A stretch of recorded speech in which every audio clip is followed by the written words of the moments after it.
Cinema release అయ్యాక ఈ movie director పై murder కేసుతో సహా పలు కేసులు నమోదయ్యాయి. సినిమా చూసిన చాలా మంది అందులో జరిగిన మర్డర్స్ నిజంగా చేశారు అని నమ్మడం వల్ల డైరెక్టర్ పై అన్ని కేసెస్ రిజిస్టర్ అయ్యాయి.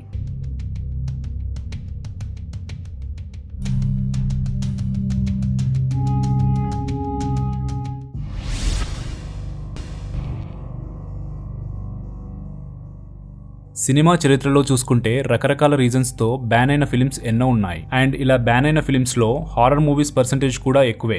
ఎక్స్ట్రీమ్ హారర్ థీమ్స్ తో పాటు గోర్, వాయిలెన్స్ ఉండడం వల్ల ఇప్పుడు నేను చెప్పబోయే ఈ 5 హారర్ ఫిల్మ్స్ చాలా కంట్రీస్ లో బ్యాన్ అయ్యాయి. ఇక ఈ వీడియో చూసే ముందు మీరు గనుక ఈ ఛానల్ కి ఫస్ట్ టైం వచ్చినట్లయితే ఇలాంటి మరిన్ని వీడియోస్ కోసం ఛానల్ ని వెంటనే సబ్స్క్రైబ్ చేసుకోండి. Let's get started. The Texas Chainsaw Massacre 1974 నిజానికి most influential horror films list లో ఇది కూడా ఉంటుంది. కానీ ఇందులో చూపించిన గోర్ అండ్ వాయిలెంట్ సీన్స్ వల్ల చాలా దేశాల్లో బ్యాన్ గురైంది. తమ తాతయ్య వాళ్ళింటికి బయలుదేరిన శాలీ, ఫ్రాంక్లిన్ మరియు వాళ్ళ స్నేహితులు దారి మధ్యలో తమ వెహికల్ లో పెట్రోల్ అయిపోయి ఒక సైకోటిక్ ఫ్యామిలీకి చిక్కి ఎలా సఫర్ అయ్యారో చెప్పే కథే ది టెక్సాస్ చైన్సా మాసకర్. ఇందులో చూపించిన ఎక్స్ట్రీమ్ వాయిలెన్స్ వల్ల ఈ cinema West Germany, Brazil, Chile మరియు కొన్ని స్కాండినేవియన్ కంట్రీస్ లో బ్యాన్ గురైంది. The exorcist 1973 William Friedkin direction లో వచ్చిన ది ఎగ్జార్సిస్ట్ మూవీ సృష్టించిన సంచలనం అంతా ఇంతా కాదు. 12 సంవత్సరాల రీగన్ అనే అమ్మాయికి దయ్యం ఆవహించడం అండ్ ఆ దయ్యాన్ని తన నుంచి వెళ్లగొట్టేందుకు రేగన్ మదర్ ఇద్దరు క్యాథోలిక్ ప్రీస్టులతో కలిసి చేసే ప్రయత్నమే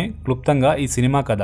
ఈ సినిమా చూస్తున్నప్పుడు చాలా మంది ఆడియన్స్ కళ్ళు తిరిగి పడిపోవడం, హారర్ సీన్స్ ని చూడలేక భయంతో థియేటర్ లోంచి బయటికి వెళ్లిపోవడం జరిగింది. ఇక యూకే లాంటి కంట్రీస్ లో థియేటర్స్ ముందు అంబులెన్స్ లను కూడా రెడీగా ఉంచేవారట. ఈ సినిమాలోని హారర్ సన్నివేశాలు జనాల్ని బాగా డిస్టర్బ్ చేస్తున్నాయని దాదాపు 11 సంవత్సరాల పాటు యూకేలోని వీడియో లైబ్రరీస్ లో ది ఎగ్జార్సిస్ట్ మూవీ క్యాసెట్స్ ని బ్యాన్ చేశారు. ఏదేమైనా ది ఎగ్జార్సిస్ట్ మూవీ చాలా మంది హారర్ సినిమా అభిమానులను సంపాదించుకుంది. ఒక క్లాసిక్ హారర్ మూవీగా చరిత్రలో నిలిచిపోయింది.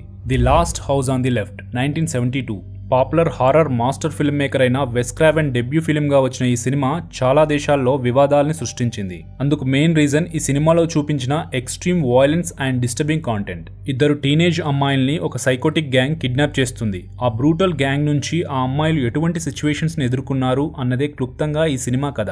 ఎక్స్ట్రీమ్ వాయిలెంట్ సీన్స్ వల్ల చాలా సార్లు సెన్సార్ గురవడమే కాకుండా పలు దేశాల్లో బ్యాన్ చేయబడింది.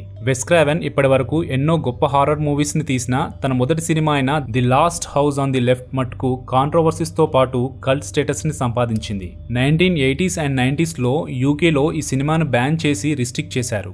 The Evil Dead 1981 the most gory horror మూవీగా ప్రఖ్యాతిగాంచిన ది ఈవిల్ డెడ్ సినిమాని మనలో చాలా మందే చూసి ఉంటారు. 5 స్నేహితులు అడవిలో ఉన్న ఒక రిమోట్ క్యాబిన్ కి వెళ్తారు. ఆ క్యాబిన్ లో దొరికిన ఒక టేప్ ని ప్లే చేసినప్పుడు ఇక అసలైన హారర్ స్టార్ట్ అవుతుంది. ఈ సినిమా రిలీజ్ అయినప్పుడు ఇది క్రియేట్ చేసిన షాక్ వాల్యూ అంతా ఇంతా కాదు. ఈ మూవీలో ఉన్న డిస్టర్బింగ్ కాంటెంట్ వల్ల ఐస్లాండ్, ఐర్లాండ్, ఫిన్లాండ్ మరియు జర్మనీ లాంటి దేశాల్లో బ్యాన్ గురైంది. వాయిలెన్స్, గోర్ ఎంత ఉన్నప్పటికీ హారర్ మూవీ అభిమానుల్లో ఒక మరిచిపోలేని సినిమాగా ది ఈవిల్ డెడ్ నిలిచిపోయింది. క్యానిబల్ హాలోకాస్ట్ 1980 ఇక మన లిస్ట్ లో మోస్ట్ కాంట్రవర్షియల్ ఫిల్మ్ గానే కాకుండా మోస్ట్ డిస్గస్టింగ్ ఫిల్మ్ గా టాప్ ప్లేస్ లో ఉన్న సినిమా క్యానిబల్ హాలోకాస్ట్. ఒక NYU ప్రొఫెసర్ అమెజాన్ అడవికి ఒక మిస్ అయిన డాక్యుమెంటరీ క్రూని వెతుకుతూ వస్తాడు. అయితే ఆ మిస్ అయిన డాక్యుమెంటరీ క్రూ అడవిలోని క్యానిబల్ ట్రైబ్స్ చిక్కి ఎలాంటి సిచ్యువేషన్స్ ఎదుర్కొన్నారు అన్నది తనకు దొరికిన ఫూటేజ్ ద్వారా తెలుసుకుని షాక్ కి గురవుతాడు. ఫౌండ్ ఫుటేజ్ మూవీస్ కి ఒక విధంగా ఆద్యం పోసిన మూవీగా కూడా ఈ సినిమాను చెప్పుకుంటారు. సినిమా రిలీజ్ అయ్యాక ఈ మూవీ డైరెక్టర్ పై మర్డర్ కేసుతో సహా పలు కేసులు నమోదయ్యాయి. సినిమా చూసిన చాలా మంది అందులో జరిగిన మర్డర్స్ నిజంగా చేశారు అని నమ్మడం వల్ల డైరెక్టర్ పై అన్ని కేసెస్ రిజిస్టర్ అయ్యాయి.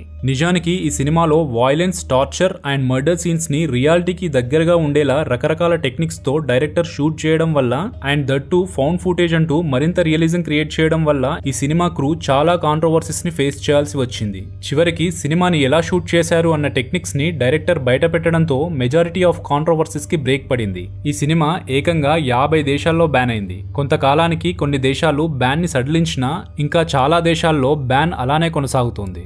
మనుషులపై చేసిన వాయిలెన్స్, టార్చర్ రియల్ కాకపోయినప్పటికీ ఈ సినిమాలో జంతువులపై చేసిన టార్చర్ మట్టుకు నిజం. అందుకు ఈ డైరెక్టర్ ని మనం ఎప్పటికీ క్షమించలేం. ఈ లిస్ట్ లోని ఫిలిమ్స్ కాకుండా మీకు తెలిసి బ్యాన్ అయిన ఫిలిమ్స్ ఇంకా ఉంటే కామెంట్స్ ద్వారా చెప్పండి. అండ్ ఈ వీడియో కనుక మీకు నచ్చినట్లయితే లైక్ చేయండి, మనలాంటి ఫిల్మ్ లవర్స్ కి షేర్ చేయండి. ఇలాంటి మరిన్ని వీడియోస్ కోసం ఛానల్ ని వెంటనే సబ్స్క్రైబ్ చేసుకోండి. మరో ఎగ్జైటింగ్ వీడియోలో మళ్ళీ కలుద్దాం. Until then this is Prashant Karthik signing off. Make it possible.